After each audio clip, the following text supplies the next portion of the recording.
Hello students, welcome back. शुरू करते हैं आज के updates. Question number first is, who is the Indian representative at BRICS tax authorities meet. अभी recently BRICS nation जो हैं इनके ऑफिशियल्स के द्वारा एक मीटिंग रखी गई, टैक्स अथॉरिटीज़ वगैरह के द्वारा एक मीटिंग रखी गई, जिसके अंदर इन कंट्रीज़ के जो टैक्सेस हैं उनमें जो भी चैलेंजेस हैं उन सारे चैलेंजेस को मैनेज करने के लिए, देखने के लिए ये मीटिंग रखी गई थी। तो इसमें भारत की तरफ से प्रतिनिधित्व है वो किसके द्वारा किया गया था? Answer is c, doctor Ajay Bhushan Pandey. Doctor Ajay Bhushan Pandey कौन है? डॉक्टर अजय भूषण पांडे भारत के फाइनेंस सेक्रेटरी हैं, वित्त सचिव हैं। तो इनके द्वारा यहाँ पर रिप्रेजेंटेशन जो है वो दिया गया था। प्रेसिडेंसी इस मीट की जो की गई थी, प्रेसिडेंसी वो की गई थी रशिया के द्वारा। ठीक है, ध्यान रखिएगा, रशिया इस मीटिंग का प्रेसिडेंट था। तो यहाँ पर BRICS, Brazil, Russia, India, China, South Africa, ये इस पूरे ग्रुप के द्वारा ये पूरा यहाँ पर एक मैनेजमेंट सिस्टम बनाया गया टैक्स को लेकर कि कोविड-19 के बाद में जो भी हमारे सामने जो भी चैलेंजेस आएंगे तो उन सब के लिए या कोविड-19 के इफ़ेक्ट को कम करने के लिए हमें क्या क्या चेंजेस करने पड़ेंगे, क्या क्या एक्सटेंडिंग ऑफ टैक्सेस करना पड़ेगा, तो वो सब कुछ क्या क्या सपोर्ट चाहिए होगा, तो ये सारी बात यहाँ पर की गई है। अगर बात करें ब्रिक्स कंट्रीज़ की तो एक अच्छा खासा बड़ा ग्रुप अपने आप में, कहने को 5 देश है, लेकिन अगर बात करें वर्ल्ड जीडीपी की तो 23.2%, यानी कि ध्यान रखिएगा 23.2% जो ग्लोबल जीडीपी है उसका पार्ट रखता है ब्रिक्स नेशंस अपने पास में। तो एक बहुत बड़ा एरिया है, बहुत बड़ा पार्ट जो है ब्रिक्स वो अपने आप को कंट्रोल करके चलता है। 41% पॉपुलेशन ब्रिक्स के साथ में है। तो इनके द्वारा ये एक मीटिंग रखी गई, इसमें अजय भूषण पांडे जो हैं वो भारत से प्रतिनिधित्व उनके द्वारा किया गया है। Move to the next question. International Everest day is celebrated by which country. अंतर्राष्ट्रीय एवरेस्ट दिवस इनमें से किस देश के द्वारा ऑब्जर्व किया जाता है? पहले तो हम ये देख लेते हैं कि इंटरनेशनल एवरेस्ट डे जो है ये किस दिन मनाया जाता है। 29 मई, 29 मई को सेलिब्रेट किया जाता है अंतर्राष्ट्रीय एवरेस्ट दिवस प्रतिवर्ष। इसको मनाया जाता है, आंसर देख लेते हैं हम यहाँ पर, that is D, Nepal. Nepal के द्वारा प्रतिवर्ष 29 मई को अंतर्राष्ट्रीय जो एवरेस्ट डे है इसको सेलिब्रेट किया जाता है। काठमांडू की तरफ से इसको मनाया जाता है। क्यों मनाया जाता है? 29 मई 1953, 29 मई 1953 को सर एडमंड हिलेरी जो कि न्यूजीलैंड से हैं और टेंजिंग नोर्गे शेरपा, नाम ध्यान रखिएगा, सर एडमंड हिलेरी और टेंजिंग नोर्गे शेरपा। टेंजिंग नोर्गे शेरपा ये नेपाल से हैं और एडमंड हिलेरी न्यूजीलैंड से हैं। ये पहले वो व्यक्ति हैं जिन्होंने एवरेस्ट की चढ़ाई की थी 29 मई 1953 को। इस वजह से प्रतिवर्ष 2008 से अगर हम बात करें, 2008 से ही नेपाल गवर्नमेंट के द्वारा ये डिक्लेयर कर दिया गया कि 29 मई को प्रतिवर्ष जो है इंटरनेशनल एवरेस्ट डे जो है वो सेलिब्रेट किया जाएगा। ठीक है, ध्यान रखिएगा, थोड़ा इंपॉर्टेंट है ये दोनों नाम काफ़ी ज़्यादा माने जाते हैं, आते भी हैं, कई बार पूछ लिया जाता है। एवरेस्ट की अगर हाइट की बात करें हम, टोटल एलिवेशन, तो वो 8,848 मीटर का है। एवरेस्ट जो है माउंट एवरेस्ट वो 8,848 8848 मीटर ऊंचा है, ध्यान रखिएगा। ठीक है, और जॉर्ज एवरेस्ट के नाम पर एवरेस्ट पर्वत इसको नाम दिया गया था।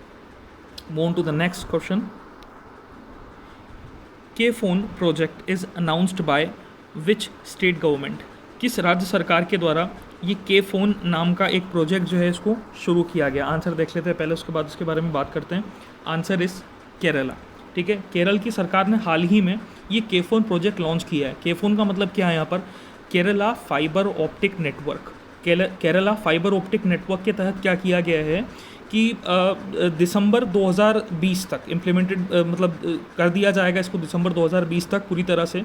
तो सरकार का ये कहना है कि इसमें हम क्या करेंगे कि जो भी पूरा एक राज्य है, केरल राज्य जो है, उस राज्य के अंदर जितने भी लोग हैं, यानी कि जो भी सिटीज़न हैं यहाँ के, उन सब तक, सारे घरों तक इंटरनेट के लिए केबल्स वगैरह या फाइबर ऑप्टिक्स वगैरह जो है वो यहाँ पर प्रोवाइड करवा दिया जाएगा। यानी कि सारे घरों को लिंक करवा दिया जाएगा, ऑफिसेस को लिंक करा दिया जाएगा ऑप्टिकल फाइबर नेटवर्क के द्वारा, ताकि इंटरनेट की जो कनेक्टिविटी है वो पूरे स्टेट के अंदर बन जाए।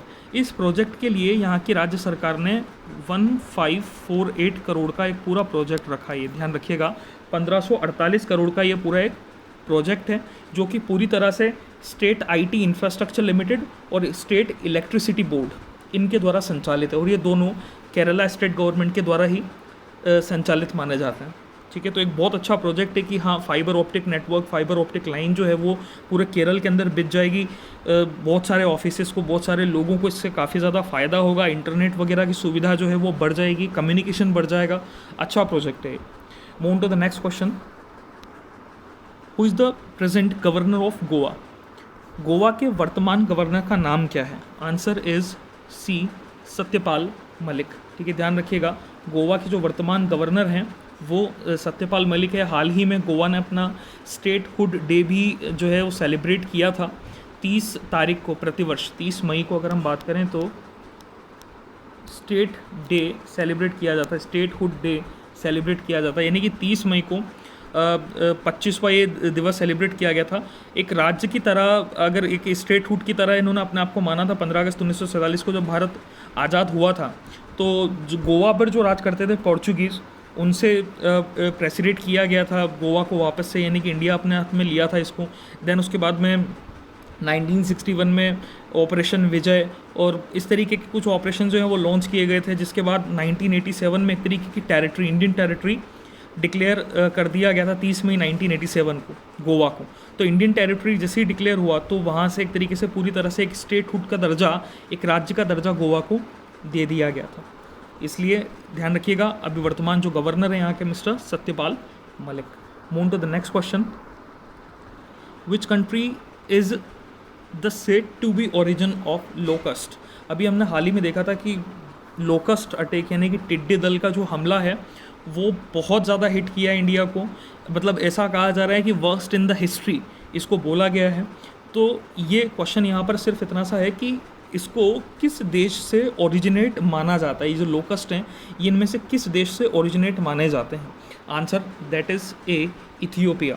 याद रखिएगा, इथियोपिया से इन जनरल एक तरीके का ओरिजिनेशन माना जाता है लोकस्ट का, कि इथियोपिया जो साउथ अफ्रीका के, मतलब अफ्रीका के अंदर एक देश है, यहाँ से इनकी शुरुआत मानी जाती है। इथियोपिया से बात करें, इथियोपिया के बाद सोमालिया, सोमालिया से then Iran, Saudi Arabia, then Pakistan, then India.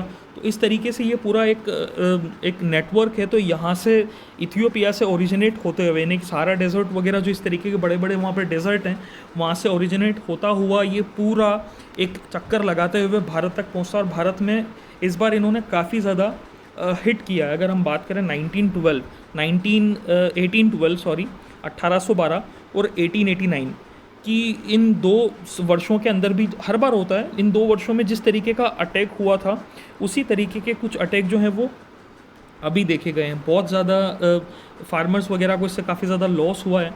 तो बहुत ज़्यादा इंडिया अफेक्टेड है इस तरीके से। अगर सीधे अगर हम बात करें तो FAO ने भी बहुत सारे इसके लिए बहुत सारी बातें की हैं कि फूड एंड एग्रीकल्चर ऑर्गेनाइजेशन के द्वारा अलग अलग प्रोग्राम चलाए जाएंगे, भारत सरकार के द्वारा अलग अलग प्रोग्राम चलाए जाएंगे।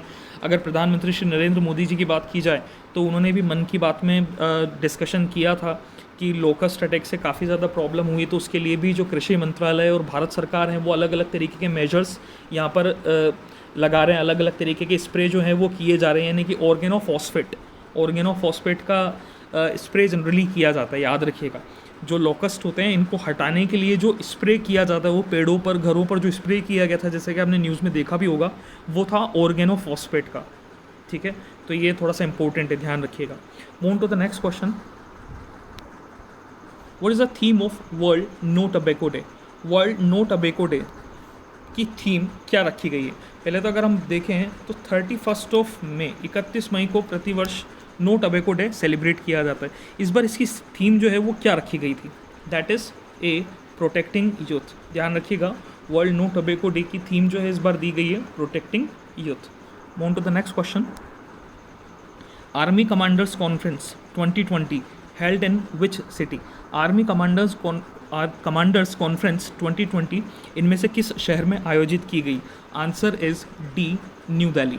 ठीक है, ध्यान रखिएगा, नई दिल्ली के अंदर आर्मी कमांडर्स कॉन्फ्रेंस जो है वो यहाँ पर आयोजित की गई है, जिसकी अध्यक्षता जो है वो भारत के गृह मंत्री श्री राजनाथ सिंह के द्वारा की गई है। डिफेंस मिनिस्टर, रक्षा मंत्री श्री राजनाथ सिंह के द्वारा की गई है। ठीक है, ध्यान रखना। इसको जो हेड किया है वो श्री राजनाथ सिंह के द्वारा किया गया, रक्षा मंत्री हमारे, और नई दिल्ली के अंदर इसको आयोजित किया गया है। On to the next question. More than 10 banks from different countries have formed a group to fund for a risky power development project. This type of banking is known as। यहाँ क्वेश्चन ये पूछा गया है कि यदि मान लीजिए किसी तरीके का एक डेवलपमेंट प्रोजेक्ट है, कोई एक विकास का एक बहुत बड़ा मुद्दा है, विकास कार्य है, कोई एक पावर प्लांट डेवलपमेंट प्रोजेक्ट है, तो उसके लिए अगर जो फंडिंग अलग अलग देशों के बैंकों के द्वारा, यानी कि 10 से ज़्यादा देशों के बैंकों के द्वारा अगर उसको फंड किया जा रहा है, पैसा वहाँ पर दिया गया उस प्रोजेक्ट को चलाने के लिए, तो इस तरह की जो बैंकिंग है, इस तरह की जो एक सर्विस है, इसको क्या कहा जाता है? आंसर इज, अच्छा क्वेश्चन है, ध्यान रखिएगा, इस तरीके के क्वेश्चन एग्जाम में आते भी हैं। सी, कंजोर्शियम फाइनेंस। कंजोर्शियम का मतलब होता है ग्रुप, ठीक है, और फाइनेंस का मतलब होता है एक तरीके का वित्त सुविधा प्रोवाइड करवाना। तो जो ग्रुप बनाया जाता है, तो उन देशों के जो बैंक होते हैं वो एक ग्रुप बनाते हैं, ठीक है, एक तरीके का सिंडिकेशन का एक तरीका होता है। अब देखिएगा यहाँ पर ए ऑप्शन में दिया हुआ क्रेडिट सिंडिकेशन। अब क्रेडिट सिंडिकेशन एक अलग कंसेप्ट है। क्रेडिट सिंडिकेशन किया जाता है जनरली लोन्स वगैरह से रिलेटेड, ठीक है।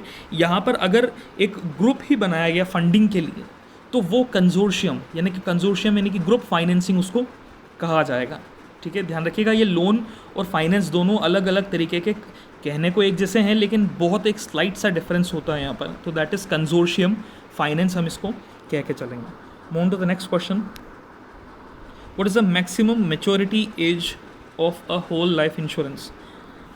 जीवन बीमा की, एक पूर्ण जीवन बीमा की अधिकतम वर्षावधि कितनी होती है? आंसर इज डी, 100 ईयर्स, ठीक है, ध्यान रखिएगा। मैक्सिमम जो एक life insurance, whole life insurance माना जाता है, वो अधिकतम 100 वर्ष तक के लिए हो सकता है। इससे ज़्यादा के लिए लाइफ इंश्योरेंस की सीमा नहीं होती है। Move to the next question. On which bank RBI has recently imposed penalty worth 5 crore? हाल ही में RBI द्वारा 5 करोड़ रुपए की पेनाल्टी किस बैंक के ऊपर लगाई गई है? Answer is a, bank of India, ठीक है, ध्यान रखिएगा। हाल ही में रिजर्व बैंक ऑफ इंडिया ने 3 बैंकों के ऊपर 6.5 करोड़ की पेनाल्टी लगाई है, जिसमें से 5 करोड़ की पेनाल्टी लगाई गई है किसके ऊपर? बैंक ऑफ इंडिया के ऊपर, ठीक है। कर्नाटक बैंक जो है, कर्नाटक बैंक के ऊपर लगाई गई है 1.2 करोड़ की पेनाल्टी। और इसके अलावा अगर हम बात करें तीसरी पेनाल्टी, तो ये लगाई गई है सारस्वत कोऑपरेटिव बैंक, ठीक है, ध्यान रखिएगा, सारस्वत कोऑपरेटिव बैंक के ऊपर लगाई गई है 30 लाख की पेनाल्टी, ठीक है। तो कुल मिलाकर ये 6.5 करोड़ की पेनाल्टी रिसेंटली RBI के द्वारा इम्पोज की गई है। अपने जो एक तरीके से अगर बात की जाए, CAR जो रेशो है, कैपिटल एडिक्वेसी रेशो, उसे मेंटेन ना करने के कारण इस पेनाल्टी को उनके ऊपर इम्पोज किया गया। CAR रेशो जो है उन्होंने वहाँ पर मेंटेन नहीं किया हुआ है, या फिर अगर हम देखें वहाँ पर लोन्स वगैरह के अंदर या उनके फंड्स वगैरह में बहुत सारे जो डिफरेंशिएशंस पाए गए, तो उन सबको देखते हुए ये पेनाल्टी लगाई गई है। इसी के साथ अगर बात करें सिटी बैंक की, तो RBI ने रिसेंटली सिटी बैंक के ऊपर भी 4 करोड़ की पेनाल्टी अभी हाल ही में लगाई है। तो जो पेनाल्टीज़ हैं इनको ध्यान रखिएगा। 5 करोड़ की पेनाल्टी बैंक ऑफ इंडिया पर लगी है, 4 करोड़ की पेनाल्टी सिटी बैंक पर लगी है, 1.2 करोड़ की पेनाल्टी कर्नाटक बैंक पर लगी है, और सारस्वत कोऑपरेटिव बैंक के ऊपर 30 लाख की पेनाल्टी लगी है। तो ये पेनाल्टीज़ इनके ऊपर लगाई गई हैं क्योंकि इन्होंने अपने CAR नॉर्म्स जो हैं वो ठीक तरीके से मेंटेन नहीं किए हुए थे, ठीक है, इंपॉर्टेंट है, ध्यान रखना। इसमें से क्वेश्चन 110% आएगा इस तरीके का। ये आज के 10 क्वेश्चन थे हमारे इस तरीके के। इनमें अगर किसी तरीके का डाउट है, you can ask it to me, आप मुझे मैसेज कर सकते हैं। तब तक के लिए थैंक यू सो मच।